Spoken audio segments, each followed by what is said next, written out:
कभी जिन हाथों ने एक दूसरे की हथेली थामकर वक्त से जिद की थी कि साथ रहेंगे चाहे हालात जैसे भी हों, आज उन्हीं हाथों के बीच खामोशी की एक ऐसी दीवार खड़ी हो चुकी थी जिसे तोड़ने की हिम्मत न वक्त में थी न हालात में। बस एक उम्मीद थी जो सालों बाद फिर उसी मोड़ पर ले आई थी जहां कभी साथ चला करते थे। विक्रम उस दिन किसी पुराने क्लाइंट से मिलने गया था। काम छोटा था पर लोकेशन पुरानी, वही मोहल्ला जहां बरसों पहले वो अपनी पत्नी संगीता के साथ चाय पीने आता था। गलियां तो अब भी वही थी, लेकिन दुकानों के नाम बदल गए थे, कई दीवारें फिर से रंग ली गई थी, मगर कुछ यादें आज भी उन ईंटों में चुपचाप दबी हुई थी। कार से उतरकर विक्रम जैसे अतीत में उतर गया हो। चलते चलते जब वो नुक्कड़ तक पहुंचा तो उसकी नजर एक छोटी सी दुकान पर पड़ी। एक और लकड़ी का ठेला जिस पर आम, केले, संतरे और कुछ सब्जियां रखी थी। दूसरी तरफ एक पुराना गैस चूल्हा जिस पर चाय खौल रही थी। बगल में 2 बेंचे, एक लोहे की पेटी और पास रखे थे कुछ गिलास और कपड़े का झोला। उस पूरे सेटअप के बीच एक औरत खड़ी थी, सांवली सी, पसीने से भीगी पेशानी, माथे पर एक बड़ा तिल और हाथों में चाय की केतली।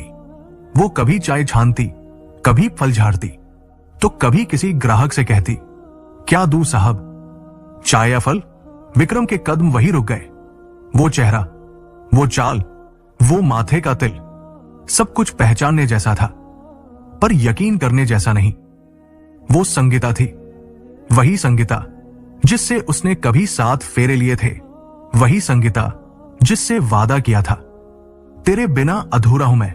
और आज वो धूप में खड़ी एक चाय और फल की दुकान चला रही थी, शायद जिंदगी के हालात से लड़ती हुई, शायद अपनी बेटी के इलाज का बोझ उठाती हुई, और सबसे ऊपर शायद अपने स्वाभिमान को बचाने के लिए हर सुबह खुद से एक नई जंग लड़ती हुई। विक्रम के होंठ सूखने लगे। उसने तुरंत जेब से रुमाल निकाला और चेहरा ढक लिया। अब वो पहले जैसा नहीं रहा था। चेहरा भर गया था, रंग साफ था, कपड़े महंगे थे और चाल में रुतबा आ गया था। लेकिन उस एक पल में, उस एक औरत के सामने खड़े होकर वो फिर वही विक्रम बन गया था जो कभी संगीता की हर बात उसकी आंखों से पढ़ लिया करता था। वो कुछ देर चुपचाप खड़ा रहा। भीड़ थी लेकिन आवाजें सुनाई नहीं दे रही थी। सिर्फ एक शोर था अंदर से उठता हुआ। संगीता अपने काम में लगी रही। उसकी आंखों में थकान थी पर इरादों में अब भी कोई समझौता नहीं था। विक्रम ने खुद को संभाला और धीरे धीरे उसके पास पहुंचा। थोड़ा साइड में खड़ा हुआ। संगीता ने बिना देखे पूछा, क्या लेंगे साहब, चाय या फल? विक्रम की आवाज कांप रही थी लेकिन उसने खुद को रोका। एक कड़क चाय और कुछ आम दिखा दीजिए। संगीता ने चाय छाननी शुरू की और झोले से आम की टोकरी निकाली। विक्रम की नजर उस टोकरी के पास रखी एक पुरानी तस्वीर पर पड़ी जिसमें एक मासूम बच्ची की मुस्कुराती सी झलक थी। कमजोर चेहरा लेकिन चमकती आंखें, जैसे अब भी किसी को पापा कहने की आस हो। वो ठिठक गया। वो तस्वीर उसकी रग रग में उतर गई थी लेकिन उसने अभी खुद से कुछ नहीं कहा, न सामने आने की हिम्मत की, न कुछ पूछने की। सिर्फ इतना बोला, ये आम कैसे दिए? संगीता बोली, सुबह ही लाई हूं साहब, मीठे हैं, मुरझा गए हैं थोड़ा, 100 रुपए किलो, खाकर देख लीजिए। विक्रम बोला, सारे दे दो। संगीता थोड़ी चौंकी फिर मुस्कुराई नहीं, बस झट से तोलने लगी। 8 किलो है, 800 रुपए होंगे। आप सब ले रहे हैं तो 640 रुपए दे दीजिए। विक्रम ने चुपचाप जेब से 2 500 रुपए के नोट निकाले और पकड़ा दिए। फिर मुड़ने लगा। तभी पीछे से आवाज आई, साहब 200 रुपए ज्यादा दे दिए, भीख नहीं चाहिए। विक्रम वही रुक गया। संगीता पास आई, उसके हाथ में 200 रुपए रखे और फिर उसी ठहरी हुई आवाज में बोली, इज्जत बचाने को ये दुकान है, कमजोर नहीं हूं। विक्रम की आंखें भर आई। वो कुछ पल चुप रहा, फिर अपनी कांपती आवाज में बोला, तुम्हारा पति कुछ नहीं करता क्या? संगीता ने एक गहरी सांस ली, फिर चाय की केतली रखते हुए बोली, 12 साल पहले तलाक हो गया साहब। विक्रम का दिल जैसे किसी ने निचोड़ लिया हो। वो एक पल के लिए थम गया, फिर अपने झोले को संभालता हुआ धीमे धीमे उस दुकान से हटने लगा। पर उसकी आंखें अब भी उस तस्वीर पर अटकी थी, जिसमें वो चेहरा था जो आज भी शायद उसे पहचान सकता था। संगीता अब आम समेट रही थी, गैस का चूल्हा बंद कर चुकी थी, झोले में बचे हुए फल रखे, और फिर उसी थके हुए ढंग से वो दुकान की पेटी उठाकर चल पड़ी। विक्रम अब भी थोड़ी दूरी पर खड़ा था, उसके हाथ में झोला था, लेकिन दिल में एक बवंडर। उसने खुद से पूछा, क्या वो मेरी बेटी थी? क्या मैंने सच में सब कुछ खो दिया? वो ज्यादा सोच नहीं पाया, बस उसके कदम खुद ब खुद संगीता के पीछे चल पड़े। वो गली तंग थी, बिजली के झूलते तार, छतों से टपकती बूंदें, दीवारों पर नाम मिटे हुए पोस्टर, और हर दरवाजे पर थकी हुई जिंदगी। लेकिन संगीता जहां जाकर रुकी वो घर अलग था। एक छोटा सा टूटा फूटा मकान, जिसके सामने बरामदे में 2 खटिया पड़ी थी। एक खटिया पर एक बूढ़ी औरत, सूखे हाथ पैर, धनसी आंखें, वो चुपचाप आकाश की ओर देख रही थी। दूसरी खटिया पर एक 10 की लड़की, कमजोर, सावली, सूनी आंखें, बिखरे बाल। एक खिलौना उसके पास रखा था, लेकिन वो उसे छू भी नहीं रही थी। विक्रम वहीं रुक गया। संगीता ने घर का दरवाजा खोला, बोझ उतारा और भीतर चली गई। पर विक्रम की निगाह उस बच्ची पर अटक गई थी। वो बच्ची जो बस खटिया पर लेटी थी, ना हिल रही थी, ना किसी से कुछ कह रही थी। वो पायल थी, उसकी अपनी बेटी। अब कोई तस्वीर नहीं, अब कोई झलक नहीं, अब सच सामने था। विक्रम ने धीरे से एक कदम बढ़ाया, लेकिन उसके सीने में कुछ कसने लगा। उसकी बेटी, इतनी कमजोर, इतनी चुप। उसे याद आया वो दिन जब पायल 1 साल की थी और उसकी गोद से उतरने का नाम नहीं लेती थी। आज वो खटिया पर अकेली पड़ी थी और लगता था जैसे जिंदगी से भी नाराज हो। वो और पास नहीं जा सका, बस दीवार के साए में खड़ा होकर देखता रहा। उसकी आंखें भर आई और दिल से सिर्फ एक ख्याल निकला, इतनी मासूम जान मेरी गलती क्यों भुगत रही है? तभी अंदर से संगीता बाहर आई। वो एक गिलास में पानी लेकर आई थी और जैसे ही उसकी नजर विक्रम पर पड़ी, वो थोड़ी देर के लिए ठहर गई, फिर बिना कुछ कहे उसके पास आई। चेहरे पर न गुस्सा था, न हैरानी, बस एक थकी हुई लेकिन स्थिर आवाज। यहां तक आ ही गए। विक्रम कुछ बोल नहीं पाया, उसने बस आंखें झुका ली। संगीता ने पायल की ओर देखा, फिर वापस विक्रम की आंखों में झांकते हुए बोली, अब देख भी लिया, अब शायद समझ भी आ गया होगा कि अकेले कितना मुश्किल होता है सब कुछ उठाना। विक्रम की आवाज कांप रही थी, ये पायल है ना? संगीता की आंखों में नमी आ गई, लेकिन उसने कोई इल्जाम नहीं लगाया। हां, ये वही है जो कभी तुम्हें पापा कहती थी और अब सिर्फ बीमार पड़ी रहती है। विक्रम के होठ कांप गए। उसने खुद को बमुश्किल संभाला, फिर धीमे से बोला, मुझे नहीं पता था कि चीजें इतनी। संगीता ने बात बीच में ही काट दी। पता होता तो क्या करते? विक्रम चुप हो गया। उसने पायल की ओर देखा, जो अब भी वही थी, उसी खटिया पर। थोड़ी देर बाद पायल ने धीरे से करवट ली और अपनी सूनी आंखों से एक बार सामने देखा। वो नजरें विक्रम से मिली। विक्रम घबरा गया, झट से पीछे हो गया, जैसे किसी गुनाह में पकड़ा गया हो। पर पायल ने कुछ नहीं कहा, वो सिर्फ देख रही थी, जैसे कोई भूली हुई पहचान याद करने की कोशिश कर रही हो। और उसी पल संगीता ने कहा, अब अगर वाकई कुछ करना चाहते हो तो एक बार सीधे उसके सामने जाकर खड़े हो जाओ, ना भूत की तरह, ना छुपकर, बस एक बार बाप बनकर। विक्रम कुछ नहीं बोला, बस दीवार से पीठ लगाकर खड़ा रह गया। पायल अब भी देख रही थी, लेकिन उसकी आंखों में ना डर था, ना खुशी, बस एक सवाल था जो शायद उसे खुद भी समझ नहीं आ रहा था। पायल अब खटिया से थोड़ा उठकर बैठ चुकी थी। उसके चेहरे पर वही थकी हुई मासूमियत थी जो अक्सर उन बच्चों में देखी जाती है जो बोलते कम है और सहते ज्यादा है। उसने अपनी मां की ओर देखा, फिर उस अनजान आदमी की तरफ जो दीवार के पास थोड़ी दूरी से उसे देख रहा था। वो आदमी जिसकी आंखों में डर भी था, पछतावा भी और एक अनकही पहचान की उम्मीद भी। संगीता खामोशी से पायल के पास गई, धीरे से उसके सिर पर हाथ फेरा और बहुत हल्के स्वर में कहा, बेटा, ये तुम्हारे पापा है। पायल कुछ नहीं बोली, बस आंखें उठाकर विक्रम को देखा, फिर नीचे देखती रही। विक्रम अब खुद को रोक नहीं पाया। वो धीरे धीरे आगे बढ़ा और पायल के सामने जमीन पर घुटनों के बल बैठ गया। उसकी आंखों से आंसू बहने लगे। कांपती आवाज में उसने कहा, मैं बहुत सालों तक चुप रहा बेटा, बहुत बड़ी गलती कर दी मैंने। तुम्हें भी छोड़ दिया, तुम्हारी मां को भी, और खुद को भी खो बैठा। पता नहीं अब हक रह गया है या नहीं, पर क्या तुम बस एक बार मुझे माफ कर सकते हो? पायल की आंखों में सीधा गुस्सा नहीं था, लेकिन कोई भाव भी नहीं था। बस एक खालीपन था जो कह रहा था, इतने साल कहां थे पापा? कुछ पल खामोशी रही, फिर पायल ने धीरे से हाथ बढ़ाया और विक्रम के आंसुओं से भीगे चेहरे को छुआ। कोई शब्द नहीं निकले उसके होठों से, पर स्पर्श में वो सब था जो एक बच्ची ने कभी कह नहीं पाया था।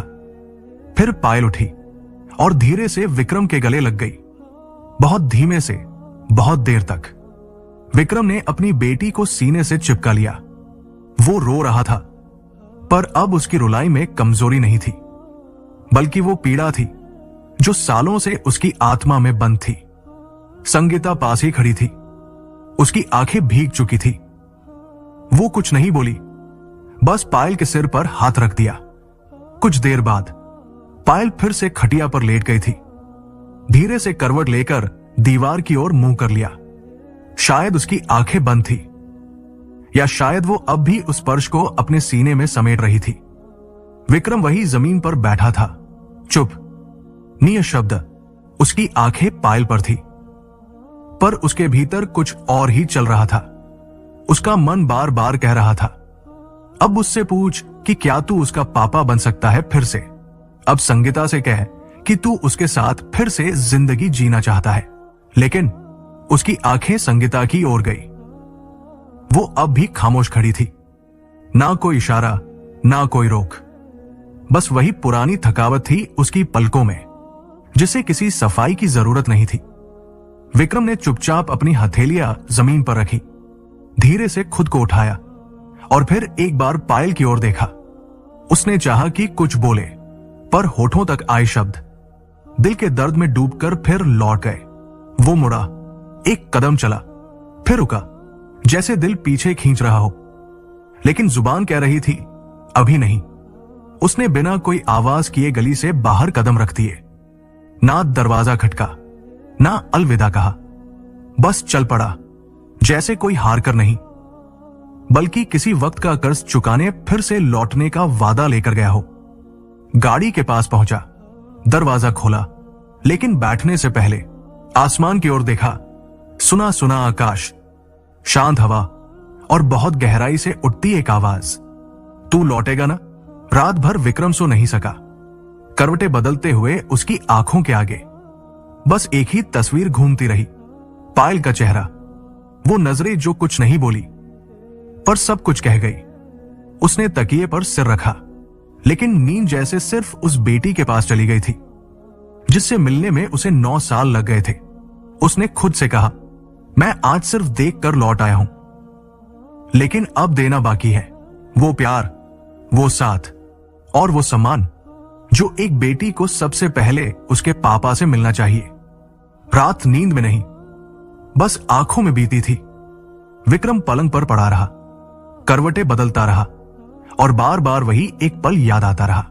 पायल का वो चुपचाप गले लगना और संगीता की वो शांत निगाहें, जिसमें सवाल भी थे और शायद जवाब भी। सुबह होते होते वो उठ खड़ा हुआ, पर उसके कदमों में अब डर नहीं था, बल्कि एक संकल्प था। वो सीधा उस कोने वाली दुकान पर गया जहां से वो कभी संगीता के लिए चूड़ियां खरीदा करता था। आज पहली बार उसके हाथ कांप नहीं रहे थे, बल्कि उसके चेहरे पर वही ठहराव था जो किसी ने वक्त से बहुत कुछ सीखने के बाद पाया हो। उसने एक छोटा सा पैकेट बनवाया जिसमें थी कुछ रंगीन चूड़ियां, एक जोड़ी बालियां और एक सिंपल सा मंगलसूत्र। कुछ कीमती नहीं, लेकिन हर चीज में एक अधूरे रिश्ते की भरपाई छुपी थी। वो वहां से सीधा किराने की दुकान गया। दूध, फल, दवाइयां, बिस्किट, कुछ किताबें और एक छोटी सी डोल, सब कुछ वो अपने हाथों से पैक करवाता रहा। वो नहीं चाहता था कि आज फिर कोई बच्ची उसे सिर्फ एक गले लगाने वाले अजनबी की तरह देखे। आज वो पूरी तरह पापा बनकर जाना चाहता था। दोपहर ढलने लगी थी, गर्मी भी कुछ कम हो गई थी। विक्रम ने कार का डिक्की बंद की और उसी गली की तरफ बढ़ गया जहां कल उसकी जिंदगी का सबसे गहरा आईना उसे मिला था। गली अब भी वैसी ही थी, टपकती टंकियां, तंग दरवाजे और हर चौखट पर वही थकी हुई जिंदगी। लेकिन आज विक्रम का चलना अलग था। कल उसके कदम कांप रहे थे, आज उसकी चाल में भरोसा था। संगीता का घर नजदीक आने लगा और दूर से ही उसे पायल खटिया पर बैठी दिखी। आज वो लेटी नहीं थी, बैठकर कोई पुरानी कॉपी में कुछ लिख रही थी। उसके पास वही खिलौना रखी थी जिसे शायद सालों से किसी ने छुआ भी नहीं था। विक्रम रुक गया। उसने एक गहरी सांस ली और फिर धीरे धीरे उस घर की ओर बढ़ा जिसे उसने खुद से कभी बहुत दूर कर दिया था। पायल ने उसे देखा और इस बार उसके चेहरे पर वो अजनबियत नहीं थी। वो थोड़ी चौंकी जरूर, पर आंखों में एक हल्की चमक थी। पापा, उसने धीमे से कहा। विक्रम रुक नहीं सका। उसने झट से अपनी बाहें फैलाई और पायल दौड़कर उसके गले लग गई। इस बार वो लिपटने में नहीं हिचकी, जैसे अब भरोसा हो गया हो कि ये गले लगना बस एक पल की चीज नहीं, अब ये रोज का होगा। वो उसे गोद में उठाए भीतर पहुंचा। संगीता दरवाजे पर खड़ी थी। वो उसे देख रही थी। ना मुस्कान थी, ना सवाल, बस इंतजार का सन्नाटा था उसकी आंखों में। विक्रम ने पायल को खटिया पर बैठाया, फिर डिक्की से लाया थैला खोला। दवाइयां, दूध, किताबें, फल, खिलौने, सब कुछ निकालकर एक एक करके सामने रख दिया और फिर जेब से वो छोटा पैकेट निकाला और संगीता की तरफ बढ़ा दिया। ये तुम्हारे लिए है, उसने धीरे से कहा। संगीता कुछ पल उसे देखती रही, फिर पैकेट खोला और चूड़ियों के बीच रखा हुआ मंगलसूत्र देखकर चौंक गई। उसकी आंखें भीग गई। उसने कुछ बोलना चाहा, लेकिन आवाज भीतर ही टूट गई। विक्रम उसके पास आया, बहुत धीमे से बोला, उस दिन तुमने कुछ नहीं कहा था, लेकिन तुम्हारी आंखों में मैं देख पाया था कि तुमने अभी सब पूरी तरह खोया नहीं है। अगर माफ कर सको तो इस बार सिर्फ मेरी बेटी को नहीं, मुझे भी अपना बना लो। संगीता कांप रही थी। उसने हाथ बढ़ाया, मंगलसूत्र थामा और बहुत देर तक उसे देखती रही। फिर धीरे से कहा, अगर आज के बाद फिर वही गलती की तो ये चूड़ियां फिर कभी नहीं पहनूंगी। विक्रम की आंखें भर आई। उसने सिर झुका लिया और बस इतना कहा, इस बार तुमसे नहीं, अपने आप से भी कोई झूठ नहीं बोलूंगा। उस शाम विक्रम पहली बार उस घर में ठहरा जहां कल तक वो चुपचाप खड़ा रहता था, और आज उसी घर के अंदर से पायल की खिलखिलाहट सुनाई दे रही थी। संगीता रसोई में थी, चूल्हे पर चाय चढ़ी थी और गैस की धीमी आवाज के साथ चूड़ियों की छनक भी गूंज रही थी। वो मंगलसूत्र अब उसकी गर्दन में था, जिसे सालों पहले आंसुओं में बहा दिया गया था। पायल दरवाजे के पास बैठी अपनी नई किताबों के पन्ने पलट रही थी और बीच बीच में विक्रम को देखकर मुस्कुरा रही थी, जैसे हर बार आंखों से कहती हो, अब कभी मत जाना पापा। विक्रम चुपचाप खिड़की के पास बैठा था। उसका चेहरा थका हुआ नहीं था, बल्कि शांत था। कई सालों बाद उसे कोई दौलत, कोई दुकान, कुछ भी याद नहीं आ रहा था। बस ये 3 जिंदगियां दिख रही थी जो आज एक साथ सांस ले रही थी। पर सुख की शुरुआत से पहले कुछ अधूरे पन्ने बंद करने जरूरी थे। अगले दिन सुबह विक्रम फिर अपनी दुकान पर पहुंचा। जैसे ही अंदर गया, उसका बड़ा भाई सामने आ गया। वही चेहरा, वही आवाज, लेकिन अब उसकी आंखों में ताज्जुब था। विक्रम, कहा था 2 दिन से, फोन भी बंद, दुकान का हिसाब भी रुका है। विक्रम शांत रहा, धीरे से कुर्सी खींची, बैठा और फिर वही एकदम स्थिर आवाज में कहा, अब से ये दुकान और ये जिंदगी मेरी होगी, मेरी मर्जी से चलेगी। भाई चौंका, हंसने की कोशिश की। क्या मतलब है तेरा? विक्रम उसकी आंखों में आंखें डालकर बोला, मतलब ये कि अब मैं अपने रिश्तों को फिर से जीना चाहता हूं, अपने गुनाहों को माफ नहीं, सुधारना चाहता हूं। तू पागल हो गया है क्या? भाई चिल्लाया, तेरी जिंदगी तो हमने संभाली, तू तो कहीं का नहीं रहा था जब। विक्रम ने बात काट दी, हां, मैं कहीं का नहीं रहा था, क्योंकि मैं खुद को खो चुका था। अब मैंने खुद को वापस पा लिया है, संगीता और पायल के पास जाकर। वो औरत जो तुझे छोड़ गई थी। भाई जहर उगलने लगा। विक्रम उठा, कदम आगे बढ़ाए और बिल्कुल पास जाकर बोला, नहीं, वो औरत जो कभी मेरा सब कुछ थी और जिसे मैंने चुप रहकर खो दिया था। अब मैं चुप नहीं रहूंगा। भाई तमतमा गया, तो क्या आप दुकान छोड़ देगा? विक्रम ने हल्की मुस्कान के साथ कहा, नहीं, अब दुकान मेरे साथ चलेगी, पर इंसानियत के साथ, पैसों के पीछे दौड़ते हुए नहीं, बेटी की हंसी और पत्नी की इज्जत के साथ। भाई कुछ नहीं बोल सका। कई सालों बाद वो अपने छोटे भाई को एक आदमी की तरह खड़ा देख रहा था, जो अब झुक नहीं रहा था। विक्रम उस दिन घर लौटते हुए रास्ते में चुप रहा, लेकिन उसके अंदर की शांति उसके चेहरे पर दिख रही थी। उसने फल लिए, दवाई ली और 2 नए स्कूल बैग भी खरीदे और फिर संगीता के घर पहुंचा तो संगीता दरवाजे पर खड़ी थी, जैसे इंतजार कर रही हो। विक्रम ने झोले रखे, पायल को आवाज दी और चुपचाप बोला, अब कोई तुम्हें हमसे अलग नहीं कर पाएगा। पायल दौड़कर आई और उसकी कमर से लिपट गई। संगीता पीछे से आई और उसका हाथ अपने हाथ में ले लिया। तीनों चुप थे, लेकिन उस खामोशी में अब कोई दर्द नहीं था। कहानी यही समाप्त नहीं होती है, बल्कि यही से एक नई शुरुआत होती है, जहां बिखरे हुए रिश्ते फिर से एक कमरे में सांस लेने लगे और एक टूट चुका इंसान फिर से एक पिता, एक पति और सबसे पहले एक इंसान बन गया। दोस्तों, कभी कभी हम चुप रहकर उन बातों को होने देते हैं जो रिश्तों को भीतर से तोड़ देती है, पर जब वक्त दूसरा मौका दे तो वो सजा देने नहीं आता, बल्कि आईना लेकर आता है, जिसमें हम देख सके कि हमने कितना कुछ खो दिया। अब आप सभी से एक सवाल, क्या आपने भी कभी किसी अपने को सिर्फ इसलिए खो दिया क्योंकि आप घर वालों के कारण बोल नहीं पाए या वक्त रहते साथ नहीं दे पाए? नीचे कमेंट में जरूर बताइए। क्या आप आज भी किसी के लौटने का इंतजार कर रहे हैं? और अगर ये कहानी आपके दिल तक पहुंची हो तो वीडियो को लाइक कर